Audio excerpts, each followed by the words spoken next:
Huge waves yesterday, clean, smooth, fast waves today. A winner here is a worthy winner. Oh, look at this wave, Sam. Straight in there, T.Jensen on the tip, holds that 5 on his 9/8 singleton. Streaks out of that nose ride, opted to ride the Gem model yesterday in the bigger waves. Now back to the board that he's won his 4th World Longboard title on.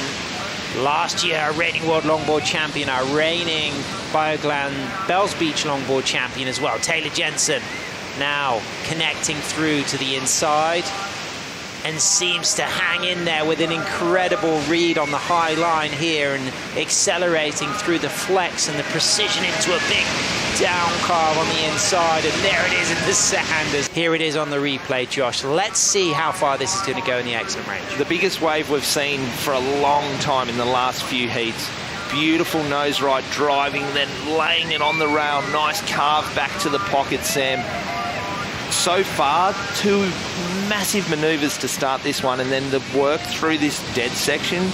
Little scrappy there, just lost of control, but again, the board's just flowing straight back up to the nose here, shuffles forward, gets a nice little tight 5-10, back up to the nose again, like the work that he's getting done through this section, and then a nice carve down, bring it right up, and it's dry sand. Kicks his board out, no leash as well, meaning that board will safely move up into the beach. No damage there as we see K.Skvarna answering back on a Steve Bainey rounded.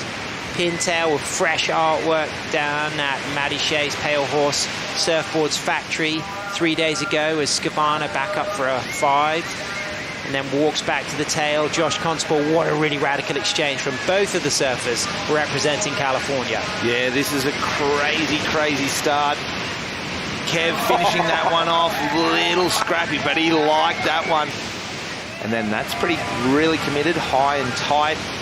Big down carve here for Kev, brings it back to the pocket. So again, 2 really nice maneuvers. Unfortunately, this wave's a little bumpier and a little bit of whitewash as Taylor's was on the first wave, and it's just left a little bit of bump there, which is making it a little harder for Kevin to keep it nice and smooth and flowing. But how's this end finish here? He had to hang on tight, but walks back to the tail there and just jams it, and then widens that stance and nearly loses it, but he's happy to ride out of that. And this is the replay of Kevin's backup wave right now. Again, nice 5-10, high, committed, nice and tight surfing there. So that's what the judges really appreciated on his first wave over Taylor's. And the spray, Josh, as well. Yeah, and the use of the wave dropping from the bottom to the top, carving back into the power source. So again, really well surfed wave here. Shame he couldn't finish off and bring it all the way to the shore, but saw that with TJ's last ride. But let's analyze this 3rd wave, waiting for the score of Skvarna. 5-10, really steep, tight in the pocket. This is what the judges are really going to love. Late on, not this bit. Where's his turn? Coming up soon. Really just committing. You can see the fin and right on the rail. I think this might be his 6-6-7. I don't think this is his previous wave, where he just kind of got blown off the back here. Yeah, so that was his 6-6-7. This is Taylor's 2nd ride here. So taking off, nice 5-10, winds holding him up beautifully, and then driving through this one, through the section, holding it.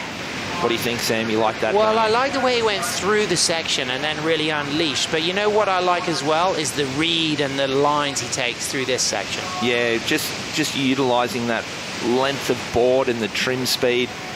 I would have loved to see a little 5, and recognising that Kevin got the high score from finishing with a big top turn. Look at this wave. He probably will improve on it. I think he may well go excellent range on that 3rd ride, as we now see a 4th ride coming through for Skvarna, as the judges are still dropping that score for that 3rd ride, which we expect to be good as Skvarna goes forward in trim, now locking to a stretch 5, holding his toes over the tip, driving out of that, and then just readjusting low as that spray blows into his face, and he widens his stance and just presses the eject button on his Steve Bainey single fin. Gets the round of applause from the South Africa camp there, of course, good friend Sam Christensen. That is going to be a solid score, but this is the one that we're interested in because we're waiting for this 3rd score to come through, and this looked good as well. Yeah, I really like that cross-stepping on the nose, sort of 5 steps back, then puts it back up at Really nice flow, using the whole wave, driving back to the pocket.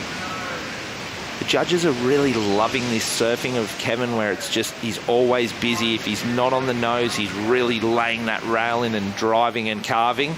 And this is his fourth wave. It's solid, really big. Whoa. Gets a little stuck, a little shuffly here. Judges might have a little look at that, but man, just using that whole wave face, isn't he, Sam? And the judges really appreciated that surfing yesterday from all the surfers. Yeah, footwork not as clean as we've learned to expect from Kevin. You know, he's often kind of like, you know, sliding those feet in and out of some of those. He takes the win, a 9.43 and a 7.73, eliminating our defending champion.